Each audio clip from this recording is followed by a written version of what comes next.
F group के founder and CEO Maninder Singh Nayyar हैं। Mister Singh, बहुत शुक्रिया साथ जुड़ने के लिए। अगर एग्री की बात की जाए और क्योंकि अब एफएम भी यहाँ पर काफ़ी सारे सेगमेंट सेक्टर से मिल रही हैं, एग्रीकल्चर में आपको क्या लगता है किन नई नीतियों की ज़रूरत है? सबसे पहले एग्रीकल्चर में हमें जो इंक्लूजन ऑफ डिजिटल एग्रीकल्चर है, which is like making all the preventive and cure measures as per the changing climate conditions. That is very important. तो किसानों की ट्रेनिंग, उनकी एग्रीकल्चर करने का जो तरीका है, उसकी डिजिटलाइजेशन और वो सपोर्ट सबसे ज़्यादा ज़रूरी अहम है आज की डेट में। की बात यहाँ पर कर रहे हैं तो एग्रीकल्चर में किन क्षेत्रों की बात कर रहे हैं? क्या वो मौसम है, बुआई है, बीज है, किस पर ज़्यादा ध्यान देने की ज़रूरत है?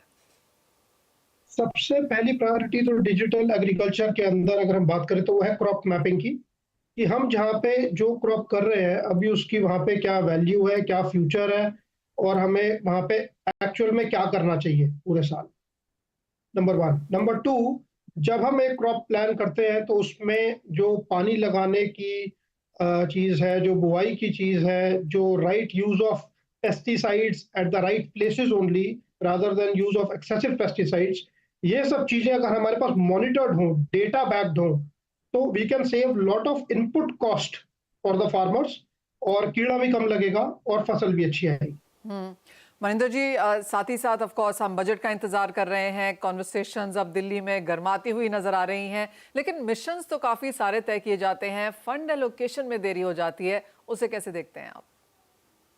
देखिए, हमारे देश में स्किल डेवलपमेंट मिनिस्ट्री है, हमारे देश में एजुकेशन मिनिस्ट्री है, उनकी बहुत सारे स्कीम्स हैं, बहुत सारा वो पैसा ट्रेनिंग के ऊपर खर्चते हैं। अब जिस देश में 70% जो व्यवसाय है वो किसानी से जुड़ा है डायरेक्टली, उस देश में अगर स्किल डेवलपमेंट और ट्रेनिंग किसानी के क्षेत्र में at least 20-25% of the total allocated fund नहीं हो रही, तो we need to really rethink about how and where we are spending all this money.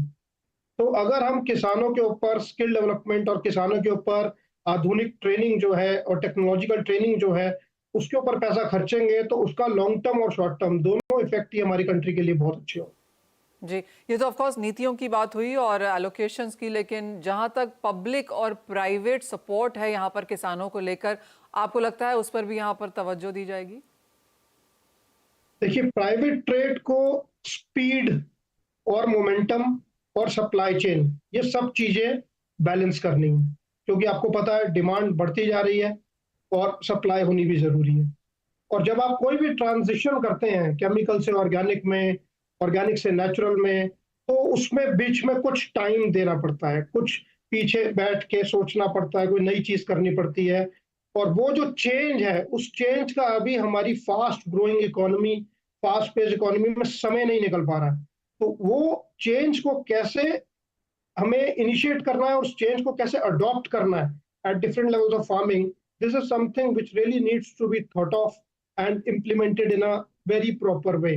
Otherwise किसान का नुकसान हो गया तो फिर वो इम्प्लीमेंटेशन और डिले हो जाएगा।